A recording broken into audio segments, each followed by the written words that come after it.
So for example, if I have a vector of 100 meters north, I want to be able to say that that can be replaced with two vectors. One is a horizontal vector, and that horizontal vector will be 0 meters, and the other is a vertical vector, and that vertical vector will be 100 meters north. And no real thought needs to go into why that's the case. You with me on that? Okay. So now, if I want to add to the 100 meters north, which, by the way, maybe I should do this first. This is the point. I no longer refer to that 100 meters north as a single vector. What I look at is 0 meters horizontally and 100 meters north vertically.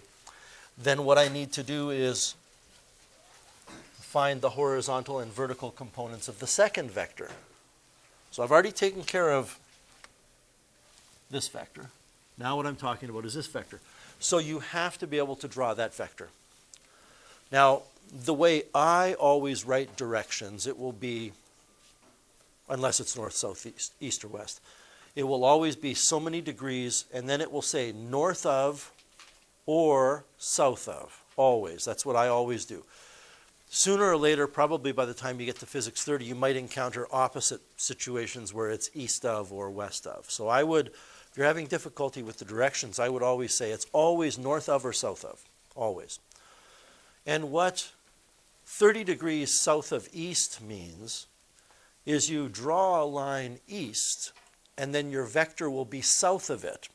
Now, when you look on a map, if I look at where Edmonton is on a map, south of Edmonton is downwards on a map. So when I talk about drawing a vector that is, or a line rather, that is initially east, and I started drawing the line at this point. This is kind of important. I'm going to be drawing my vector at that point, pointing away from that point. If that direction here, this is my eyeball, I'm looking east right now. If I want to go south of it, south is below east, that means my vector is drawn below it. How much below it? Well, much is maybe the wrong word, but what angle below it? 30 degrees. So, you know, maybe to summarize this, if you're having some difficulty, and I'll come back to this question in a second, if this is the coordinate grid,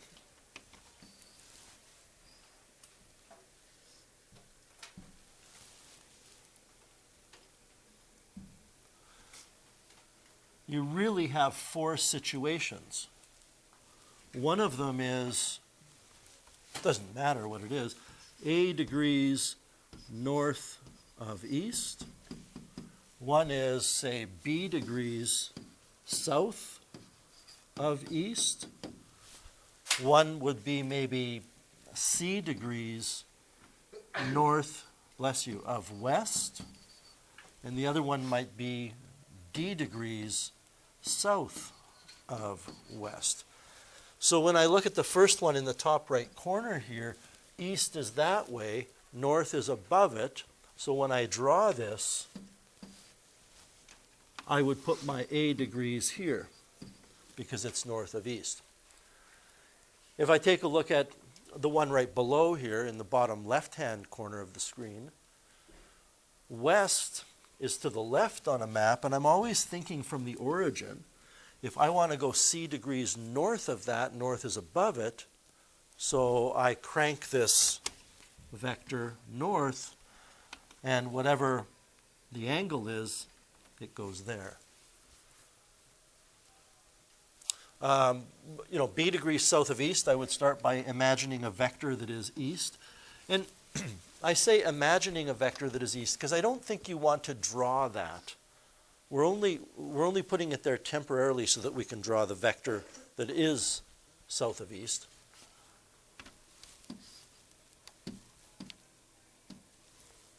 So this would be B degrees. And then south of west, well, west is in this direction. South of it, south is below. So this would be D degrees. Emery, does that help? Okay. So what you need to do here is you need to draw this vector first and then say to yourself, what are the two components of that vector? You draw your, see, this is the reason why I want you to always use south of or north of, is it always aligns with drawing your horizontal first, then your vertical. So when I draw my horizontal from the beginning, it ends here, and then my vertical is there. So your job now is just a trigonometry job, and I would suspect, I don't think anybody has any difficulty finding the sides of those triangles, of that triangle. By the way, as long as you always think of north of or south of, that matches with always drawing your horizontal, then your vertical. Your x component will always be connected to cosine, and your y component will always be connected to sine. So, you know, if this were a quiz, and you're going to be writing a quiz in a bit, you can write that cosine of 30 degrees is the adjacent over the hypotenuse. The hypotenuse is 90. So you're going to get here 86.6, I think. Can you work it out for me, please? I was off. Okay, sorry. Who's speaking? Sorry, no, go ahead. 77.94. 77.94. Oh, right. It's none. I was thinking it was 100. I never would have been able to get it at 90. So that's the x component, and you want to stop here and recognize that when we write this out for our x component here for this vector that's highlighted and not crossed out, we would want to write 77.94 meters, but we need a direction, and we look at the diagram. And you look at the diagram, and it's to the east. So this is east. And then we can also find the y by saying sine of 30 degrees is equal to x over 90. And you're going to get, pardon me, y over 90. And you're going to get y is equal to 45. I'm pretty sure on that. And that means that now where we are at, so you've calculated your x and your y, let me, whoops.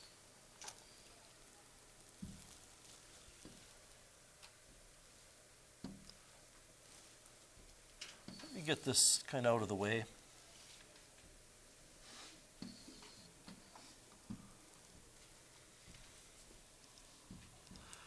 Now we have an additional y component in our list, and it is 45 meters.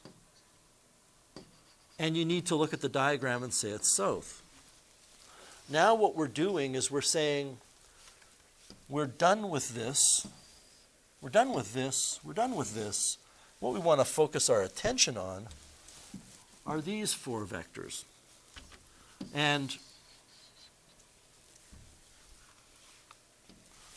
the two blue vectors are horizontal vectors, which you can add together.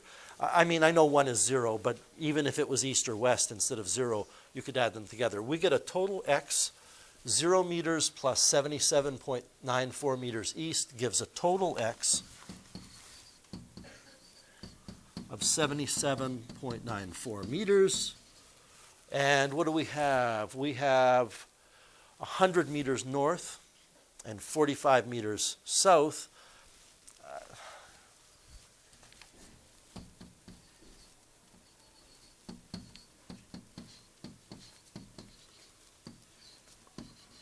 I guess I should put east here, right? That's an east. And it's child's play to take 100 meters north and add 45 meters south. You get 55 meters north. And I feel as though I shouldn't have to finish this problem, but to have the review complete before we write our quiz, you now draw these tip to tail. Which do you draw first? You draw your horizontal first. That way, if you draw your horizontal first, the degrees we get will be degrees north of east, always north of or south of. So when I draw this, I put 77.94 in this direction, 55 in this direction, and I find the hypotenuse. And the angle you find is always the angle wedged at the beginning where the arrows point away from. I'm going to finish this one just on my calculator. This is 77.94. This is 55 meters. Yeah, I don't, you know me right now. We're caught in a learning, teaching mode here, so I don't really care about the units. In fact, when it comes to the quiz today, if you didn't put units on the diagram, that's fine. Your vector components and everything else should have units, but the rest of the work doesn't need to. I'm more interested in, can you get the answer?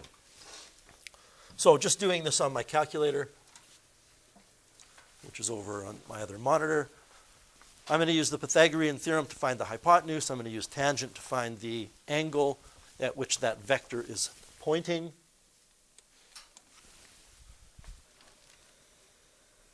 So there's that 77.94 east. I have to square that, and I need to add 55 squared and take the square root. What I'm ending up with is about 95 meters, and the angle will be, I need to take 55 divided by 77.94, that's going to be good enough, and then take the inverse tan of the answer, so I'm getting 35.2 degrees. So the answer is 95, I think it was, meters, 35 degrees north of east.